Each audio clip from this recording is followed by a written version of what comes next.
지난 한 주간은 이 참사에 대한 상황들과 소식들을 접하면서 처음에는 내게도 좀 멀리 느껴지고 그랬는데 연결된 한국 사회가 가까운 분들의 자녀가 또 뭐 옆에 있는 분들이 친구가 이런 상황을 당했다라는 소식을 듣게 되니까 또 그분들이 장례를 치르는 이야기들, 고통스러워하는 모습들, 이런 것을 보니까 굉장히 가까이 다가오는 것을 봅니다. 그리고 뉴스에 신문에 보면 이태원역 지하철 입구에 놓여진 수많은 꽃다발, 바나나 우유, 서울 우유, 이런 걸 보면서 울컥울컥해집니다. 무엇으로 이 슬픔과 아픔을 표현을 할까? 그들에게 우리가 해줄 수 있는 게 뭘까? 그 마음에 우유를 사다 놓은 사람들의 마음이 느껴집니다. 미안한 마음이 생기고 죄송한 마음이 막 밀려옵니다. 인생 가운데 해석하기 어렵고 혼란스러운 그런 상황에 놓일 때가 있습니다. 그럴 땐 우리가 어찌할 바를 몰라서 당황하게 되고 우울해지고 가슴이 답답해집니다. 존재의 이유가 무엇일까? 내가 앞으로 살아갈 이유가 뭐가 있을까? 하루하루 살아가야 될 이유를 찾지 못하는 상황이 발생될 수 있습니다. 그럴 때 우리는 하나님 앞에 서게 되는 것 같습니다. 평소에는 고분고분하던 우리의 신앙이 갑자기 하나님 앞에 서서 도대체 하나님 뭐하고 계신가? 하나님 살아계시다고 믿고는 있는데 과연 살아계셔서 왜 일을 안 하고 계신가? 왜 저렇게 하염없이 사람들이 죽어가는데 그냥 지켜만 보고 계실까? 온 세상 창조자시라고 하고 주권자시라고 하고 구원자시라고 하는 하나님이 왜 지금은 그 능력을 발휘하지 않는가? 이런 질문을 하게 되는데 당사자도 할 것이고 주변인 우리들도 하게 됩니다. 이런 상황을 겪으면서 하나님께 대한 우리의 신앙을 어떻게 가져가야 될지 혼란을 겪게 됩니다. 그래서 오늘 말씀은 우리에게 우리가 여전히 하나님께 충성해야 될 이유가 무엇이 있을까?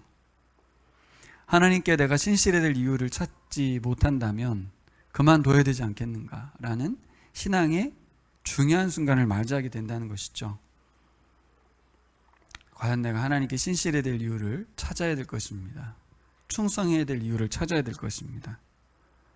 삶이 고난의 연속인 가운데서도 여전히 하나님께 내가 충성스럽게 살아가야 될 이유를 찾아야 될 줄 믿습니다. 오늘 다니엘서가 우리에게 이러한 메시지를 던져주고 있습니다. 절망의 순간 그 너머에 계신 하나님을 바라보라는 것이죠. 하나님께 충성하라는 겁니다. 다니엘이 그 하나님께 충성했었다는 것이죠. 그를 보면서 우리가 뭔가 찾아내라는 것입니다.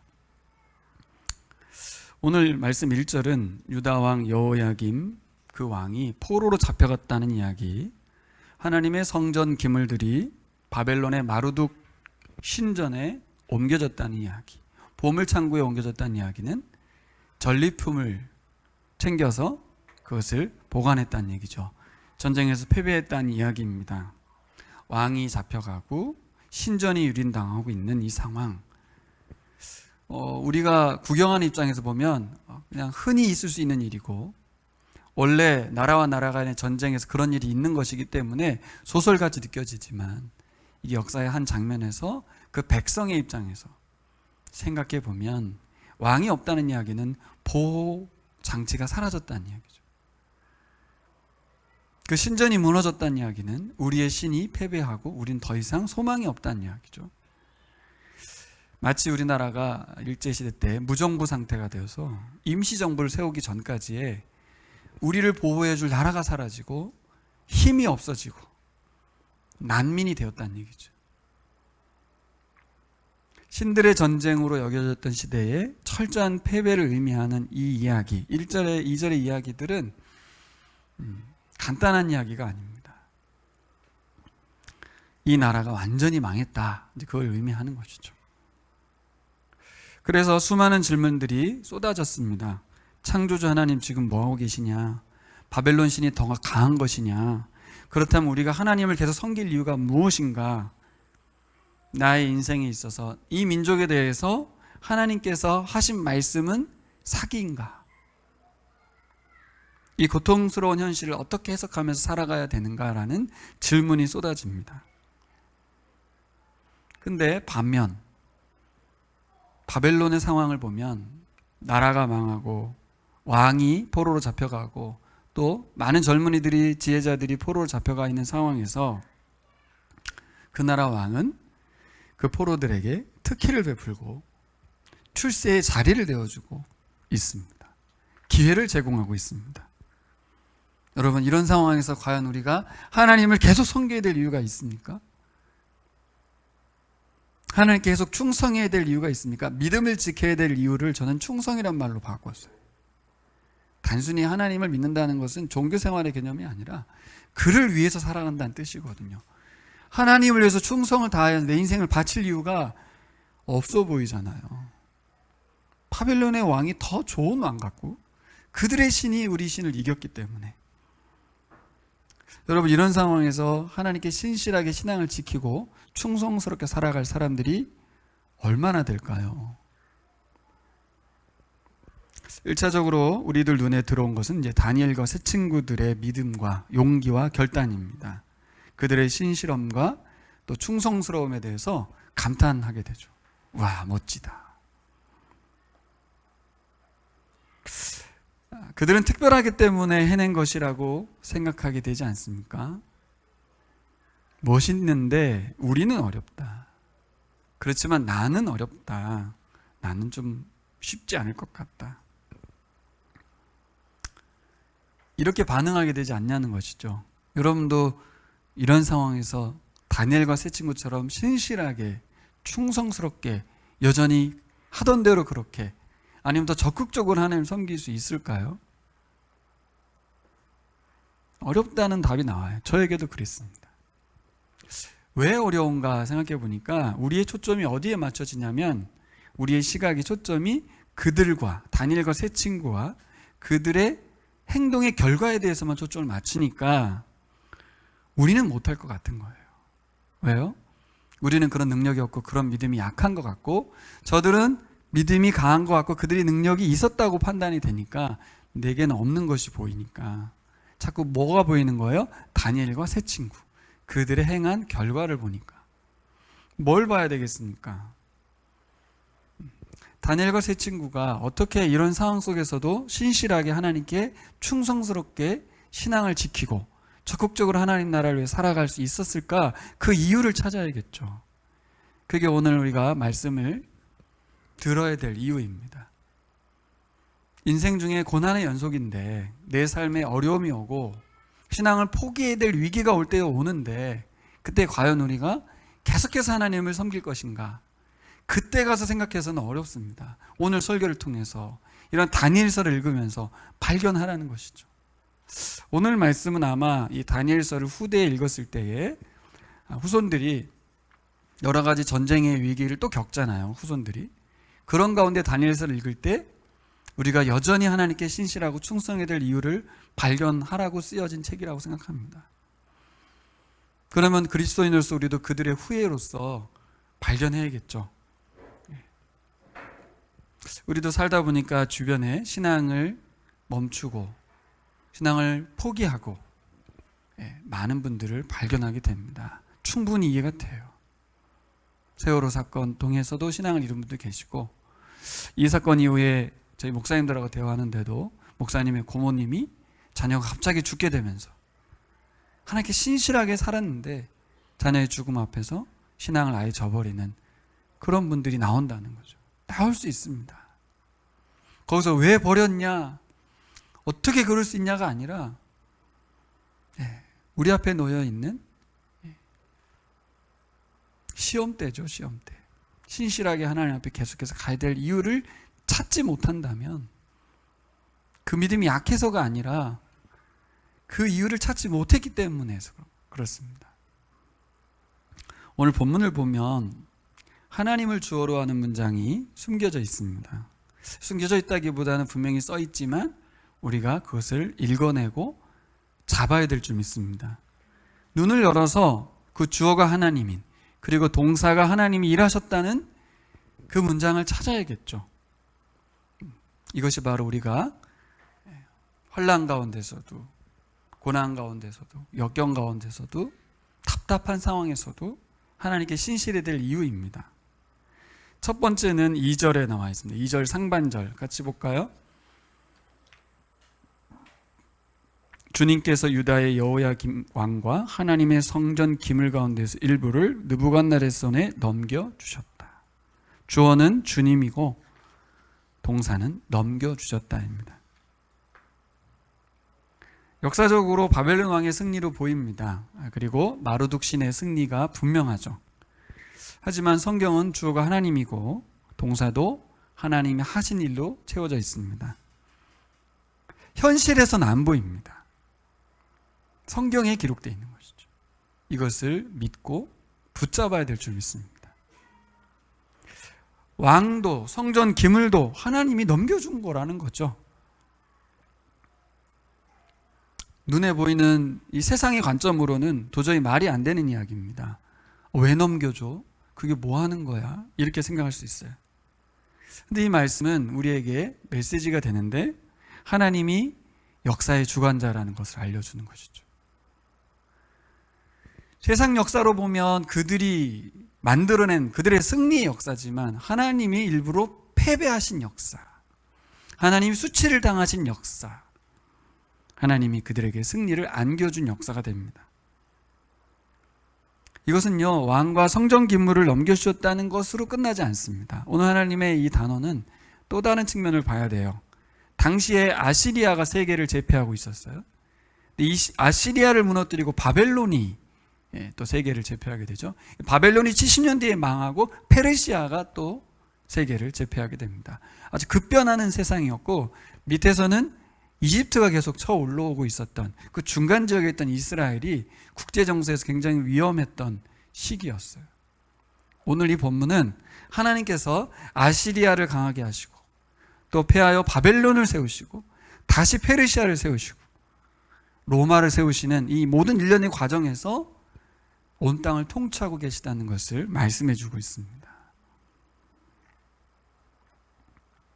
근데 이것은 새로운 게 아닙니다. 여기에 기록되는 이야기, 온 땅을 통치한다는 이야기는 새롭지 않은 것이 포로로 잡혀오기 전에 고국에 있을 때 예언자들이 이미 그들에게 말을 했어요. 뭐라고요? 이 나라가 망할 것이다. 이 나라가 포로로 잡혀갈 것이다. 근데 사람들이 그 말을 들었습니까? 안 들었습니까? 안 들었어요. 어떤 말을 믿었고 어떤 말을 붙잡았어요? 하나님은 우리를 절대 망하게 하지 않는다. 우리나라는 절대 망하지 않는다. 예레미야가 아무리 말해도 예레미야 말을 안 듣고 거짓 선지자들의 말이 들렸죠. 왜요? 듣고 싶은 것만 들으니까. 들리는 거라고는 오직 좋은 이야기만 들리니까. 하나님이 징계하셔서 하나님 말씀대로 살지 않으면 너희들이 징계받고 나라가 망하고 포로로 잡혀갈 거야 라는 말을 분명히 했음에도 예레미야는 뭐라고까지 했어요? 그 나라에 가서 충성스럽게 살아야 된다. 그런 말을 했습니다. 다니엘은 어찌 보면 이 예레미야의 예언을 그대로 받아서 그 나라 가서 충성스럽게 살았던 것입니다. 근데 이걸 우리나라로 갖고 와버리면 특별히 일본과 연결시키긴 좀 어려운데요. 현실 세상으로 갖고 와보면 어렵습니다. 예를 들어서 우리 중국이라는 나라가 우리나라를 삼켰어요. 내가 중국 관리가 되고 중국을 위해서 열심히 살고 그 나라에 충성을 다하면 역적이잖아요. 나쁜 놈이잖아요. 매국노가 되는 거잖아요. 근데 이것은 좀 다른 것이 하나님은 말씀을 통해서 그것을 하라고 했던 것이고 친일파는 상황이 좀 다르죠. 근데 현실적으로 와서 우리가 어쨌든 양심적으로 적국의 수도에 들어가서 그 왕궁에 들어가서 그 나라를 충성스럽게 살아간다? 이해할 수 없는 행동들입니다. 근데 그것이 가능했던 이유는 뭐예요? 하나님이 그렇게 하라고 하셨거든요. 하나님이 이 전쟁에 있어서 패망케 하고 포로로 잡혀가게 하셨고 그곳에서 하나님의 사람들로 살아내라고 말씀하셨기 때문입니다. 여러분, 우리의 귀가 열리고 눈이 열려서 하나님 말씀이 임하기를 소망합니다. 사실 우리는 우리나라가 잘 되길 바라지만 저는 좀 성경적 시각으로 바뀌고 나서부터는 나라가 잘 되는 것만이 좋은 거는 아니구나. 중국이 굉장히 잘 나가고 있잖아요. 러시아도 엄청난 세력을 자랑하고 있잖아요. 좋은가요? 전혀 좋지 않습니다. 나라가 강해진다는 것이 하나님을 대적하는 방법으로 바뀌기 때문에 좋지 않습니다. 자꾸 하나님 나라와 이 땅의 나라를 혼동을 하고 이 땅을 위해서 존재하는 교회처럼 살아가는 분들이 참 많은데 오늘 본문을 통해서 나라를 넘어서는 하나님을 보기를 소망합니다.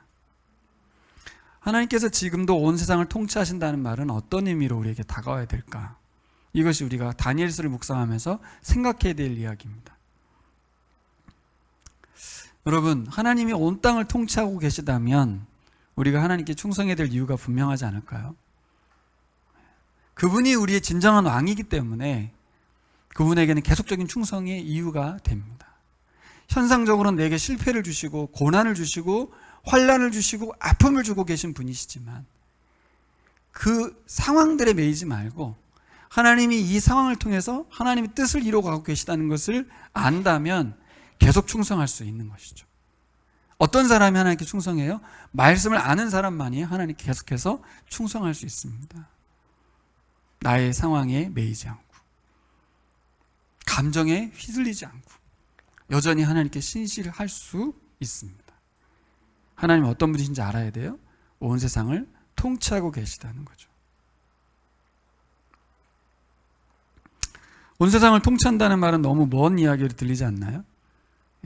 뭐 그렇지, 내가 알고 있고 믿고 있고 확신하고 있는 바인데 하나님이 알아서 하시겠지. 그건 믿음이 아닙니다. 하나님이 온 세상을 통치한다는 말을 믿는다는 것은 하나님이 그렇게 하는 걸 나도 알아. 알고 있어. 알아서 하시겠지. 이건 믿음이 아닙니다. 뭐가 믿음이죠? 오늘 다니엘의 자세를 갖는 것이 믿음이에요. 뭐가? 하나님이 온 세상을 통치한다는 걸 믿는다는 건 어떤 것으로 우리에게 반응이 나타나요? 하나님께 충성으로. 하나님 말씀에 대한 신뢰를 갖고 하나님께 충성스럽게 신실하게 반응하는 것으로 나타납니다. 말씀에 반응하는 것으로. 왜요? 그 하나님이 온 땅을 통치하시는데 무엇으로 통치하십니까? 말씀으로. 그 말씀은 어떤 의미예요? 말씀에 순종하고 말씀에 반응하는 하나님의 사람들을 통해서 온 땅을 통치하시거든요. 그러니까 다니엘처럼 탁월한 사람, 타고나면서부터 재능이 탁월한 사람 이런 거 자꾸 생각하지 마시고 하나님의 말씀을 신뢰하고 하나님의 눈으로 세상을 보는 사람, 이 사람들로 하여금 하나님이 그 적국의 수도에서 바벨론 한가운데서 하나님의 살아계심을 다니엘을 통해서 드러내시잖아요. 이게 이스라엘 역사책에 기록되어 있는 거예요. 유대인들은 이것을 역사서로 구분하지 않고 성문서로 보거든요. 역사라기보다는 다른 문서로 취급을 해요. 여러분, 우리에게 하나님이 온 세상 통치자라는 믿음이 분명히 있으시다면 하나님 말씀을 대하는 태도가 달라져야 될 줄 믿습니다. 믿어도 되고 안 믿어도 되고 순종해도 되고 안 해도 되는 것이 아니라 내가 처해 있는 그곳에서 그 말씀에 대한 무게감을 갖고 그 말씀을 살아내는 것. 그것이 하나님을 온 세상 통치자로 믿는 믿음입니다. 두 번째로 우리가 살펴봐야 될 것은 17절입니다. 17절 가볼까요? 같이 읽겠습니다. 하나님은 이 네 젊은이들이 지식을 얻게 하시고 문학과 학문에 능통하게 하셨다. 그 밖에도 다니엘에게는 환상과 온갖 꿈을 해석하는 능력까지 더해 주셨다. 이것은 어떤 의미가 있습니까? 이것을 정리해 보면 하나님 모든 지혜의 근원이 되신다는 의미겠죠. 그렇죠? 모든 지혜의 근원이신 하나님의 말씀을 믿으라는 거예요. 하나님 온 세상 통치자라는 걸 믿는 것은 우리가 일상 가운데 하나님 말씀을 하나님께서 나를 통하여 세상을 통치하고 계시다는 믿음을 갖고 순종해내는 것이라면, 두 번째 오늘 하나님이 이들에게 지혜를 주셨다라는 말은 그냥 문자만 넣고 보면 우리 예보미에게 하나님이 지혜라고 하는 것을 넣어주셔서 굉장히 탁월한 능력을 발휘할 수 있는, 그죠? 지혜를 주신 걸로, 인풋시킨 걸로 볼 수 있잖아요. 그렇지만 이것은 다른 해석이 필요합니다. 두 가지로 해석할 수 있을 거예요. 첫 번째는 여러분, 이 세상의 지식, 바벨론이 가지고 있던 고대 메소포타미아의 그 최고의 문명을 자랑하는 그 지식이 그들의 것입니까? 아니에요. 우리가 이제 학교 다니면서, 우리 수아가 없으니까 말해도 되겠구나. 과학 시간에 진화론을 배우잖아요. 진화론을 안 배우겠다고 하더라고요. 왜냐하면 진화는 아니니까. 그렇지 않죠. 이 세상에는 모든 지식을 우리가 알아야 합니다. 그 지식과 지혜가 다 하나님께로부터 온 거예요. 근데 분별을 해야 되는 거죠. 그러니까 지식에 대한 부분의 근원이 하나님이시므로 이 땅에 있는 바벨론의 것이 아니고 하나님의 지식입니다. 다니엘은 그것을 알았죠. 그래서 내가 이 적국의 수도에 와서 저들의 것을 배우면 안 되지, 나는 유대인으로서 성경만 알아야지, 그렇게 하지 않았다는 거예요. 그들의 최고의 문학과 지식을 습득하는 데 있어서 주저함이 없었어요. 왜요? 그것의 출처는 하나님이시죠. 두 번째 지혜는 뭐겠어요? 그러니까 제가 말한 대로 세상 모든 지식이 다 하나님의 것이 맞는데 그 속에는 뭐가 숨겨져 있어요? 고대 메소포타미아의 마르둑 신의 세계관이 들어가 있어요. 우리를 뒤흔들어 놓는 세계관이 들어있어요. 느부갓네살이 왜 이들에게 이런 고차원적인 지식을 막 이렇게 공부시켰겠어요? 자신의 행정력을 돕게 하기 위해서? 그럴 것도 있겠지만 그의 가장 중요한 이유는 뭐예요? 그 지식 속에, 그들의 가르침 속에, 그들의 문학 속에 뭐가 들어있습니까? 하나님을 배격하고 마르둑이 온전한 신이며 자신들의 신이 세상의 통치자라고 하는 그런 사상이 곳곳에 배어있기 때문에 3년간 그들이 공부를 하게 되면 바뀔 것을 기대한 것이죠. 그들의 사상을 바꾸겠다는 거고 그들의 세계관을 바꾸겠다는 거고 온전히 느부갓네살에게만 충성하는 사람들로 바꾸겠다는 개조 작업에 들어간 것이죠. 일제시대 때 우리나라에 문화정책이 있었습니다. 비슷한 거예요. 핍박하는 게 아니라 잘해주는 거죠. 그들에게 고차원적인 지식을 심어주는 거죠. 기회를 제공하면서.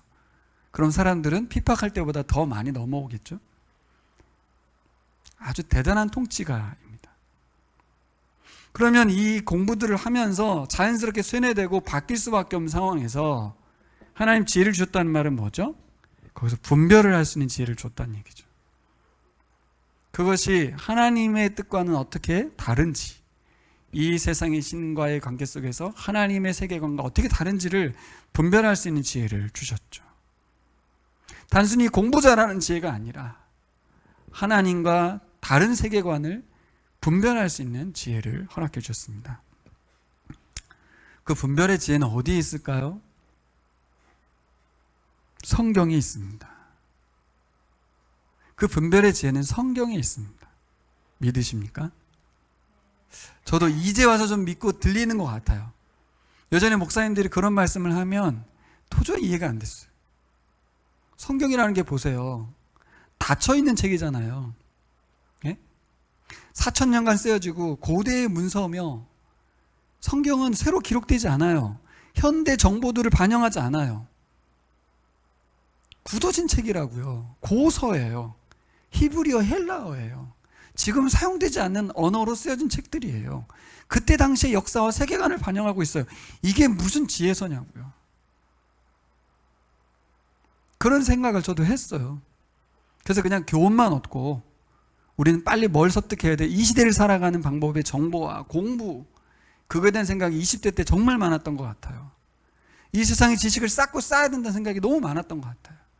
그럼 성경을 읽는 거라든가 성경에서 하나님의 온전한 지혜가 나온다는 말이 뭔지를 잘 몰랐어요. 근데 이제 묵상을 10여 년 넘게 하고 또 나이가 돼서 그런가요? 성경을 보면 볼수록 정말 탁월한 지혜와 교훈이 담겨 있다는 것을 보게 돼요. 어떻게 이런 세계관이 여기 담겨 있을까? 어떻게 이런 하나님의 계획이 여기 숨겨져 있을까? 그런 것들이 오늘날 나에게도 들리고 보이고 또 삶에서도 적용이 되는 은혜를 봅니다. 이 이야기가 우리 아이들에게도 들리면 좋겠지만 어렵죠. 근데 놀랍게도 다니엘과 세 친구는 그들의 지혜가 어디에서 형성됐어요? 이미 고국에서 형성이 됐어요. 하나님 말씀에 의해서 그들의 신앙이 단순히 하나님을 믿고 의지하는 정도를 넘어서 그 성경의 눈으로 세상을 보는, 성경의 눈으로 다른 지식을 판단할 수 있는 분별력이 이미 형성돼서 포로로 잡혀왔다는 거죠. 이게 은혜인 것 같습니다. 하나님은 나라가 망하기 전에 이미 이들로 하여금 준비시키신 것 같아요. 수많은 사람들을 이미 하나님의 성경의 세계관으로 세상을 볼 수 있는 지혜자들로 그들을 준비시키신 것 같습니다. 여러분, 우리의 인생이 앞으로 어떻게 될지, 나라가 어떻게 될지, 사실 요즘 북한과 전쟁의 위기에 있는데 아무도 동의하지 않죠, 우리. 근데 정말 포탄만 잘못 떨어져도 전쟁 나는 거거든요. 우리도 난민이 되는 거고요. 그 후에 우리 인생은 우리 생각하고 아무런 생각과 상관없이 결정이 됩니다. 진짜면 중국을 가겠지만 우린 갈 수가 없어요. 여기서 우리는 살아내야 돼요. 그때 어떻게 해야 돼요? 그때 어떻게 할 겁니까? 경제부터 위기가 오고 살아남는데 급급할 것입니까? 아니면 성경의 지혜를 가지고 사람을 살리고 그 하나님의 뜻을 펼치면서 살아가시겠습니까? 그래서 언제 결판나요? 지금 여기서 우리가 이 시대에, 이 시기에 하나님의 말씀을 어떻게 대했느냐 해서 판가름 나요. 전 오늘 말씀을 하나님께서 지혜를 주셨다, 하나님께서 지식을 쏟아부으셨다, 학문을 통찰력을 주셨다라고 해석하지 말고 고국에 있을 때부터 그들이 어떻게 하나님을 섬기고 하나님의 말씀을 대했는지를 생각해야 된다고 봅니다. 분명 그들에게 그 시점에서 은혜를 주셨겠지만 그때 모든 지식이 쏟아지지는 않죠. 이전에 그들이 고국에 있을 때 어땠느냐가 되게 중요해 보여요. 그래서 오늘 일상에서는 가벼워지잖아요. 일상은 굉장히 허투루 여기게 되죠. 우리가 성경을 읽고 묵상하는 것이 별거 아닌 것처럼 되지만 우리가 꼭 위기의 순간, 인생의 절제절명의 순간을 위해 살아가는 건 아니지만 다른 관점에서 하나님이 나에게 나를 통해서 일하실 때가 올 수도 있다라는 믿음을 갖는다면 우리는 지금 준비해야 되는 거죠. 지금부터 성경에 대한 눈을 열어야 되고 사람들 상대로 교육하는 훈련을 받아야 되고 그들을 섬기는 것이 몸이 배어야 되고 희생과 섬김이 일상이 되어야만 그때도 빛을 발하겠죠. 결코 여러분 이렇게 해석하지 맙시다. 다니엘과 세 친구는 원래 탁월했다, 원래 잘난 놈들이다, 태생이 다르다, 씨가 다르고 피가 다르다. 전혀 그렇지 않습니다. 뭐에 주목해야 됩니까? 하나님께 주목해야 될 줄 믿습니다. 하나님 말씀에 주목해야 될 줄 믿습니다.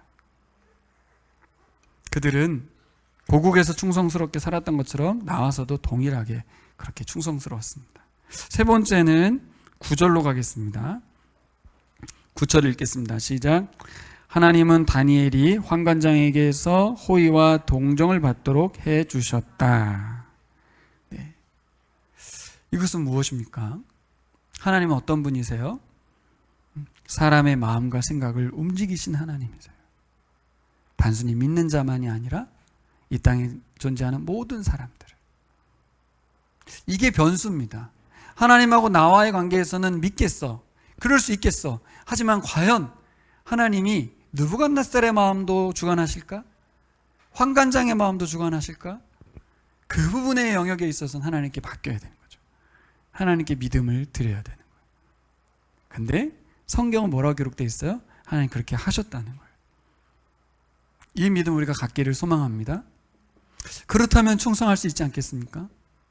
내가 할 수 있는 최선을 다하고 하나님이 나를 통해서만 일한다고 하면 답이 없는데, 하나님은 내가 할 수 있는 최선을 다함과 함께 하나님도 사람들의 마음과 생각을 바꿔먹게도 하고 마음의 감동도 주셔서 돕게도 하시고 일도 하고 계십니다. 다니엘서의 주인공은 다니엘이 아니고 하나님이십니다. 숨겨져 있는 하나님의 일하심을 보라는 거죠, 후손들이. 그렇다면 우리도 다니엘이고 그 한 사람과 그 세 친구를 통해서 하나님께서 일하셨다는 것을 보고 계신 거죠. 우리 스스로 우리에 대한 가치를 나에게 매기지 말고 하나님이 함께 하신 나를 같이 매기시기를 소망합니다. 여기서 좀 이해가 안 되는 부분이 하나 있죠. 다니엘과 세 친구가 왕의 요구를 다 받아들였어요. 심지어는 뭐까지 받아들였어요? 여러분 묵상에서 아시지만 이름 바꾸는 것까지 받아들였어요. 그 이름이 원래는 유대교의 이름으로서 하나님과 연결된 좋은 이름이었는데, 바벨론의 이름은 바벨론의 신 마루둑과 벨드사살, 벨이라고 하는 신과 연결된 아주 안 좋은 이름으로 바뀌었어요. 목숨을 걸으려면 이런 거 가지고 걸어야 되는 거 아니에요? 근데 왜 먹는 거 가지고 이렇게 뭐 음식 가지고 목숨을 걸었을까요? 그래서 이제 학자들의 해석들이 여러 가지가 있는데, 이유를 꼭 찾기보다도 뭔가 하나 정한 거죠. 다니엘이 뜻을 정했다. 어떤 의미일까요? 작심했다, 결단했다, 굳은 의지를 가졌다, 이렇게만 보지 마시고 뭔 뜻을 정한 거예요? 그 나라에서 하나님을 섬기는 사람이라는 것을 보이기 위한, 신앙 정체성을 갖기 위한 한 가지 기준점을 정했다는 것이죠. 그 중에 하나 택한 거죠. 이름 가지고 내가 목숨 걸진 않았고, 걸을 수도 있죠. 이름은 절대 바꿀 수 없습니다. 이럴 수 있죠. 하지만 이름으로 할까요? 뭘로 할까요? 음식으로 했습니다. 음식으로. 우리에게 세상을 살아가면서 주시는 지혜입니다. 이게 왜 중요할까요? 생존이 중요한 게 아니라 하나님의 영광을 드러내는 것이 중요하잖아요. 우리의 살아가는 목적 자체가 하나님의 영광을 드러내는 것인데, 무엇으로 세상에서 내가 하나님의 사람임을 드러낼 것인가? 그것을 음식의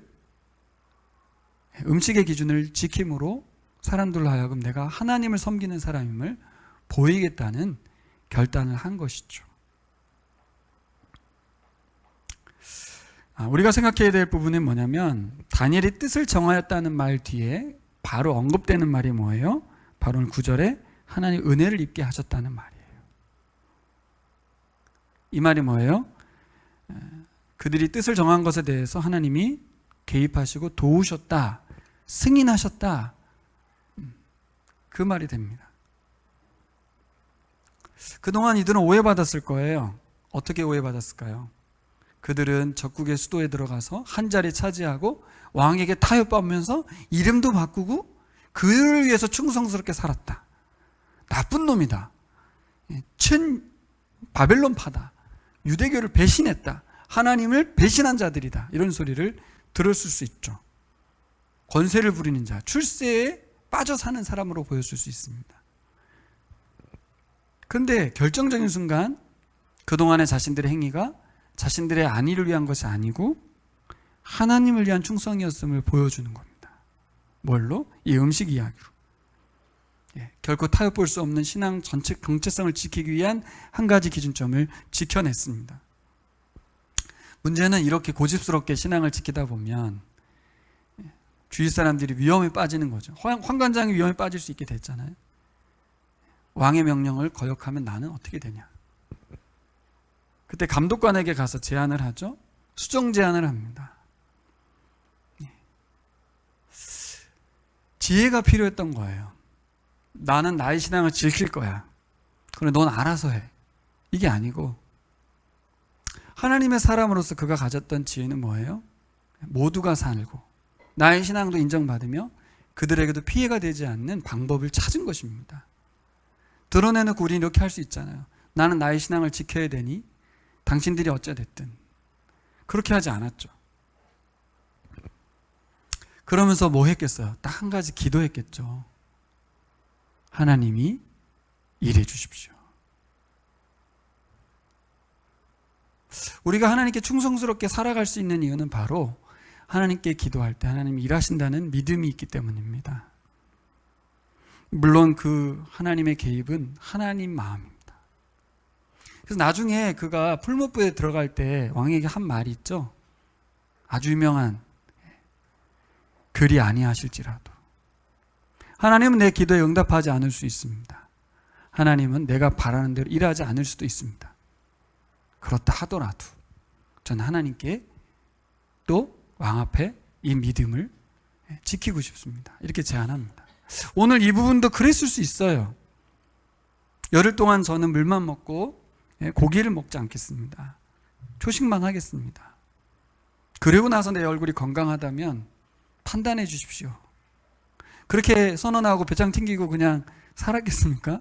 열심히 운동했을까요? 헬스했을까요? 기도했겠죠. 하나님, 저의 말, 우리들의 결단을 살피시고 하나님의 살아계심을 드러내 주십시오. 이 장면이 여기만 나오는 게 아니라 이제 사자굴에서, 그렇죠? 풀무불 가운데서 드러나죠. 계속. 여러분, 하나님은 눈에 보이지 않습니다. 이 세상을 살면 너무 바쁘고 정신이 없어서 하나님은 뭐하고 계신지 잘 모르겠습니다. 하지만 말씀을 보다가 우리가 중요한 순간에 하나님께 기도할 때 하나님의 일하심을 볼 수 있습니다. 결국 하나님의 살아계심, 하나님의 일하심을 우리가 보지 못하는 이유는 우리 일상 속에 하나님을 모시지 않기 때문이겠죠. 하나님 일하심을 기대하면서 하나님의 일하심을 갈망하면서 살지 않기 때문일 수 있습니다. 그러면서 어느 날 사고가 터지면 하나님 뭐하고 계시지?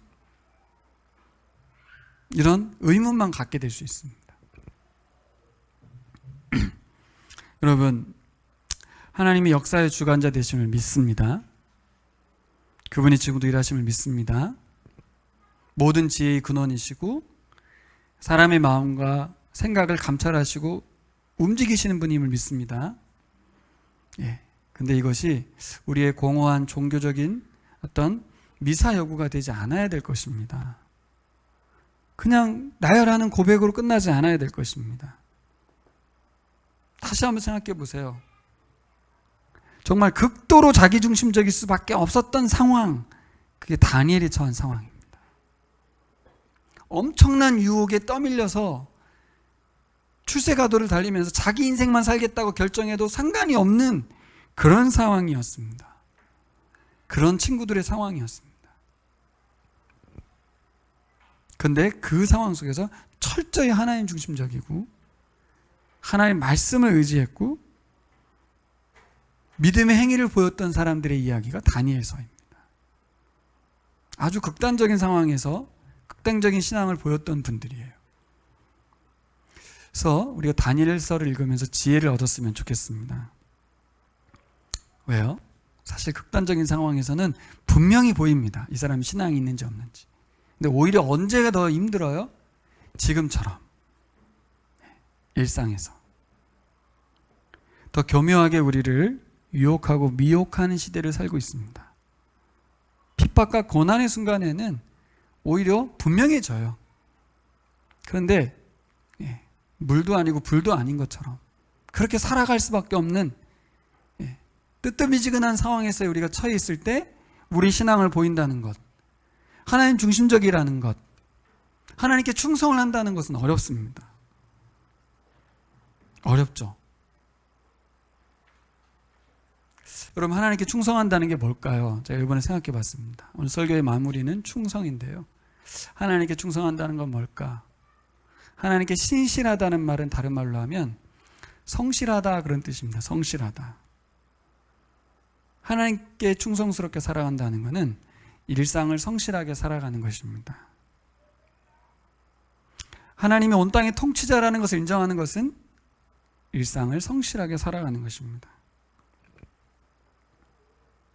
어떻게 하면 우리가 이 세상을 살아가면서 신앙 정체성을 지켜가면서 타협을 보지 않는 기준점을 가지면서 세상으로 하여금 하나님의 영광을 보게 할 것인가? 다니엘처럼 그런 상황이 처해서 드러나는 게 아니라 일상에서 드러냈으면 좋겠습니다. 그 일상이 중요한 순간에 빛을 발했거든요. 어떻게 하면 세상에서 하나님을 성실하게 섬길 수 있을까요? 신실함에 대한 아주 좋은 예화를 하나 들어드리겠습니다. 젊은이들이 연애를 시작하면 놀라운 변화를 가져옵니다. 성실해집니다. 게을렀던 사람도 냄새나던 옷들이 향기로 바뀌고 향수를 뿌리고 목욕을 하기 시작하고 머리가 정돈되고 언어도 바뀌고 어머니의 말이 절대 변화시킬 수 없었던 그 친구가 순식간에 변화됩니다. 놀라운 에너지들이 막 폭발하죠. 연인과 함께 몇 킬로를 걸어도 발이 안 아프고 먼저 가서 기다리고 화가 나지 않아요. 그리고 택시 타고 돌아오는, 돈이 많이 들어가고 있음에도 불구하고 행복해요. 뭐예요? 사랑하게 되면 성실해지는 거예요. 사랑에 빠지니까 사람이 바뀌어요. 사랑 때문에 사람이 바뀌더라고요. 우리가 하나님을 사랑하면 하나님께 성실해지는 줄 믿습니다.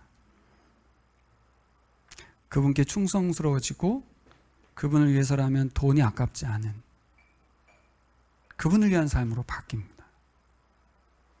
지금 제가 예화드린 것을 거꾸로 하나님이 우리에게 그렇게 충성스럽다는 것을 묵상하셨으면 좋겠어요. 그분은 우리보다 먼저 오시고 우리를 위해서 함께하기를 마다하지 않으시고 우리를 위해서 같이 걸어주시고 이태원의 상황 속에서도 그것을 아파하시고 세월호의 상황 속에서도 아파하셨을 하나님을 우리가 생각해야죠.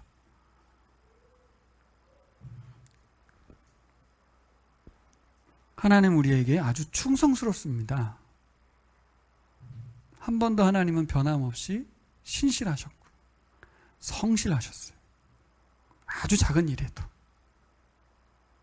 우리는 큰 일을 이루려고 하지만 지난 세월에 우리 교회의 이 이야기들, 발자취를 생각해 보니까 결코 가볍지 않은 하나님이 세밀하게 일하신 것들을 기억해내게 하시더라고요. 일일이 나열하기도 좀 어려운.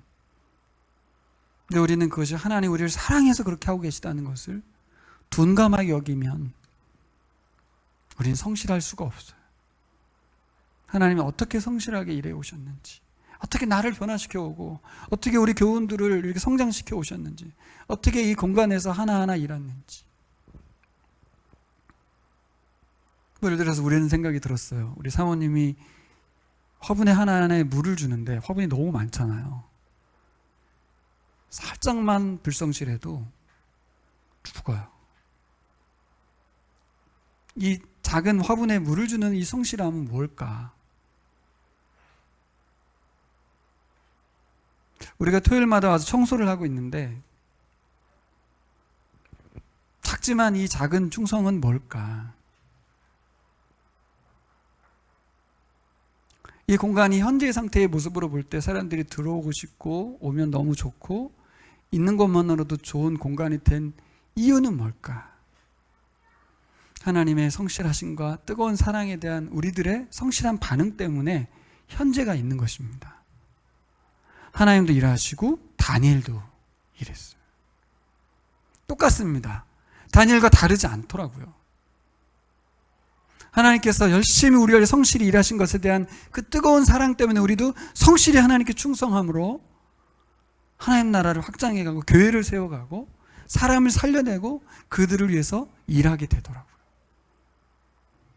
여러분, 나를 바꾸려고 하지 마시고 내가 변화되려 하지 마시고 하나님의 성실하심을 보시기 바랍니다.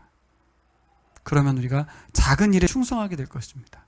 내게 맡겨준 일들도 열심히 하고 사람들을 섬기고 사랑하는 일에 있어도 아주 세심한 배려를 하게 될 것입니다. 어느새 내가 바뀌어있는 나를 볼 것입니다. 여러분, 우리가 개척교회 섬기면서 여러 가지 힘들고 어려운 상황들을 부딪혀왔고 힘든 사역들을 하고 오해와 아픔들을 겪으면서도 계속 충성해야 될 이유가 뭘까요? 힘든데 버티는 것입니까?